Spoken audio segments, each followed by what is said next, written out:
Bonjour, bienvenue sur la chaîne de Damien Quitercé. Aujourd'hui, je voulais vous montrer une petite acquisition que j'ai faite et que je trouve très sympa. En fait, c'est un micro-chargeur pour nos batteries de modélisme, hein, donc du 2S au 4S uniquement et jusqu'à 6 ampères. Et l'avantage, comme vous pouvez voir, c'est donc la marque ISDT, donc une marque de chargeur. Hein. J'en ai quelques-uns que j'utilise pour les mini Z, pour tout. Et puis pour les plus grosses batteries, là des restes on le voit derrière. Hein. Mais je vous expliquerai un autre moment son fonctionnement, mais là je voulais vous montrer celui-ci en particularité. Donc on peut choisir les modes, donc de 1 à 6 ampères, et puis donc ici sur cette colonne, et là vous avez juste les indications si votre batterie se charge et à quel niveau elle est, de 20 à 100%. Si l'éclair allumé, c'est qu'elle est en charge. Quand il a fini, ça fait le petit V, et puis s'il y a un problème, ça fait le triangle, hein. Donc c'est vraiment un chargeur tout simple. Vous êtes avec une sortie XT30 ou 60 pardon, ou 30, non, je sais plus. Attendez, je regarde mes câbles.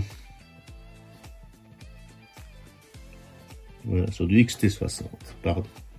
Et là vous avez la prise balance de 2 à 4S. Donc c'est vraiment un petit chargeur sympa à prendre pour les vacances, car il se connecte en USB-C. Donc par contre il vous faut un chargeur mural ou bien un chargeur que vous avez dans les voitures, hein, que vous mettez sur l'allume-cigare avec une sortie USB, hein, ça existe, hein, il y en a plein.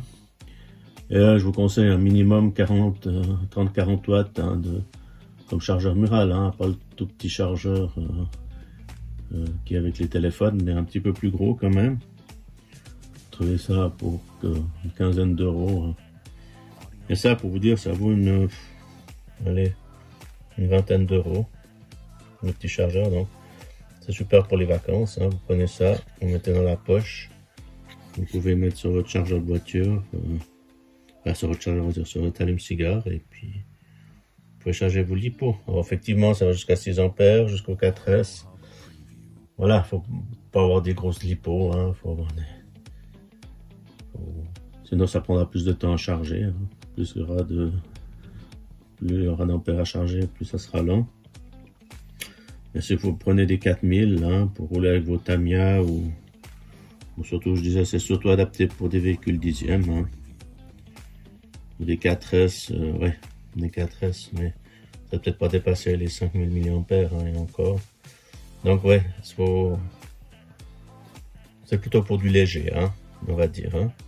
Mais vous quand même pouvez charger LiPo, NiMH, LiHV, LiFe, enfin toutes les batteries les plus courantes. Hein. Mais moi je vous conseille de l'utiliser pour des batteries 2 à 3S, de pas grosse capacité, pour du dixième, loisir, Tamiya et d'autres marques, hein, bien sûr. Hein. Donc je vais vous faire une petite démonstration. Je vais le brancher, donc là j'ai prévu un petit port USB, donc voilà. Donc il s'allume. Vous voyez toutes les lumières qui s'allument. Voilà. Donc là il est réglé en mode LiPo à 2 ampères.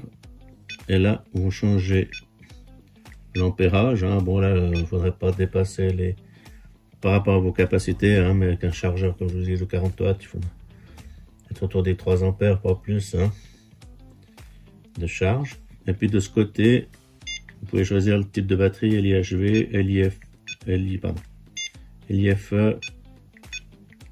NiMH. Et on revient à LiPo.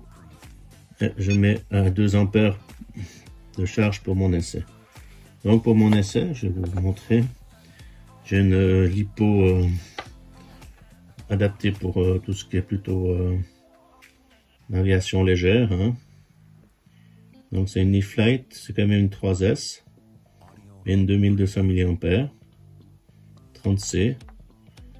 Alors vous la branchez. Vous branchez votre balance, hein, comme ceci. Voilà.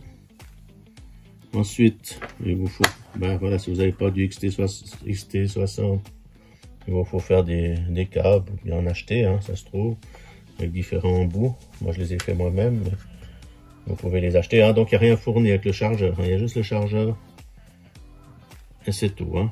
Le câble USB, il n'y a pas. Le chargeur mural, il n'y a pas. Alors voilà. Mais disons que c'est cool pour les vacances. Hein.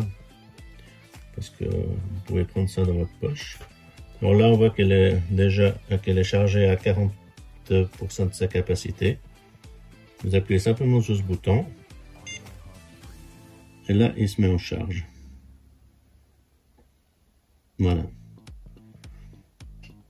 Une fois que la charge est complète, vous allez avoir le petit V en vert qui va s'allumer, ou bien s'il y a une erreur, le petit triangle. Pardon. Là, je suis en LiPo 2 ampères. Et là, on a une 2200 mAh. Donc, elle est en mode storage, à mon avis. Donc, il faudra une petite heure pour la charger. Hein. Excusez-moi, je suis sur mon atelier. Il y a un petit peu de bazar, mais j'ai d'autres chargeurs ISDT. Donc, c'est la marque ISDT. Donc, c'est vraiment un petit packaging. Donc, le PD60, donc 160 watts. Qui est déjà pas mal hein, pour sa taille. Donc un tout petit packaging, puis je dis autour des 20 €, pour moins cher, hein, suivant les sites. Mais vous voyez, c'est petit. Et puis là, par exemple, j'ai un chargeur d'iPhone à côté. Ben, vous voyez, c'est il y a un peu de différence. Hein. Donc ça, c'est le gros chargeur, hein, plutôt pour les iPads. Et puis sinon, moi, j'ai un autre chargeur Varta que j'ai acheté. Je peux vous montrer hein, si je retrouve le. Pardon, j'ai bougé le packaging. Je sais plus par cœur les caractéristiques. Voilà. Ça a bougé un peu. Comme ceci. Ouais, je m'excuse, hein, je suis sur mon atelier, il y a un petit peu de bazar. Voilà, donc c'est ce chargeur là en Varta 38 watts hein, avec un port type C et puis deux ports voilà, deux ports USB 38 watts au total. Donc vous avez plus de puissance de charge sur le port USB-C hein. C'est pour ça que je vous conseille de le mettre en USB-C. Voilà. Bah écoutez, je vous remercie d'avoir regardé cette petite vidéo. Hein. Je vous mets ma main à côté. Hein. Donc vraiment une miniature. Ok, bah écoutez, je vous souhaite une bonne journée. Et puis, au plaisir de vous revoir sur la chaîne. Et bon visionnage. Au revoir, merci beaucoup.